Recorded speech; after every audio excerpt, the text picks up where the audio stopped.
So we start in the beginning at creation, the first few chapters of Genesis, and we go from creation to Adam and Eve to their descendants, all the way to Noah and the flood.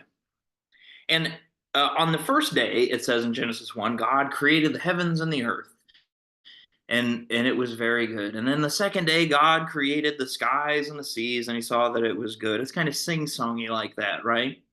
And on the sixth day, this goes on for several days, and then on the sixth day, God created humanity, and the seventh, God rested. Genesis chapter 1 then is kind of like the 40,000 foot view of creation, the long shot. And then we hop into Genesis 2 and 3. And there we find Adam and Eve. Those are actually two separate stories, two accounts of creation. You might see that in the headline in a Bible.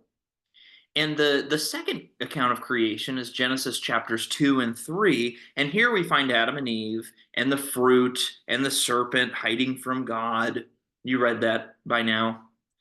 If you had to write it out from memory, my guess is you would probably use words like apple, Satan, devil, sin, but none of those words actually appear in Genesis chapters 2 and 3. Remember, I talked about being surprised by what's there and what's not? Genesis 2 and 3, if Genesis 1 is the wide angle, then Genesis 2 and 3 is the close up on just these two people in this one place of creation. And one of the things you might have missed is that there are two accounts of creation. First this happened, then that happened. But in these two accounts, the orders differ. The Genesis 1 is very structured. Genesis 2 is and 2 3 a little more flowy. It doesn't talk about days or weeks or months or years, but they're in different orders. And obviously, both of those things can't be historically accurate at the same time, right? It's one or the other or neither. And it might make you scratch your head. And so when it makes us scratch our head like that, one of the good things to do with the Bible is to ask ourselves, okay, right here in this section, what is Genesis trying to give us? What genre is this? Is this meant to be a historical retelling or something a little bit different? And people throughout the years have used these couple of chapters to get into this debate about whether the creation was six literal 24-hour days or if it was something like six eras or whether it was something more metaphorical, and there's all this back and forth. For instance, Bishop James Ussher in the 16th and 17th century, he said, creation began at precisely 6 p.m. on October 22nd, 4004 BC. And he had taken all the genealogy and all the timelines there in the Bible and constructed this very specific uh, time and date when he thought creation began. And I wonder about that. We know that uh, these early stories in Genesis, especially, were stories that were passed on orally for thousands of years before they were ever written down. They're the kinds of stories where you sat across a campfire from someone and you told them, and then and then they told somebody else, and then they told somebody else. They're stories you told your children. And if we think about the kinds of stories that we tell like that, those generally aren't stories where we're overly concerned about the minute details, right? The mechanics of it all. Those are the kinds of stories that we tell when we want to point to something bigger.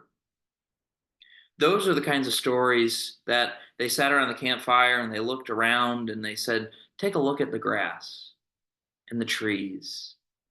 Look up at the stars and see the sun rising. Look out at everything around us. Isn't it amazing what God has done? And even though we've fallen and messed up, God still gives us this wonderful gift. Genesis, the first few chapters, Adam and Eve, Cain, Abel, Noah, flood, these chapters are meant to be an overture to the rest of God's story. And in an overture, we know that it just gives you a little bit of a glimpse into the themes that are upcoming in the rest of the story. In Genesis, we see themes of belovedness and fall, sin and redemption, restoration, recreation. These are things we see throughout the rest of the Bible. This is a table setting for the grander story. Um, and so when we read these and we get these questions, they're naturally arising questions. We find ourselves asking, six literal 24-hour days, or somebody lived to 900 years old, or a flood that wiped everybody except for one family out, or some people probably were thinking, well, hang on a second, Adam and Eve had children. So where did their grandchildren? Was there terrible incest in Adam and Eve's family? Right? Those are naturally arising questions. Maybe, and I would just posit that our approach should be to remember that these earliest chapters in Genesis, that in them their truth is not necessarily derived from their down to the last I dotted and T crossed historical accuracy, but their truth comes from the fact that they say something important about God. And that these are ancient stories told by faithful ancient people trying to ask the question, who are we? And who is God? So it's not meant to be, this kind of scientific sort of story. Modern science was not known to people in those days. And so when we approach it with this really scientific vision, then we lose some of it. Cardinal Baronius in the 16th century said, Genesis tells us how to go to heaven, not how the heavens go. These earliest stories in Genesis tell us of belovedness and fall and sin, hiding from God, punishment, redemption, restoration, recreation. They tell us about God and about us, about the human condition, and about how God sticks with us in our best times and in our worst times. And, that's the story of the Bible. And this is just the overture.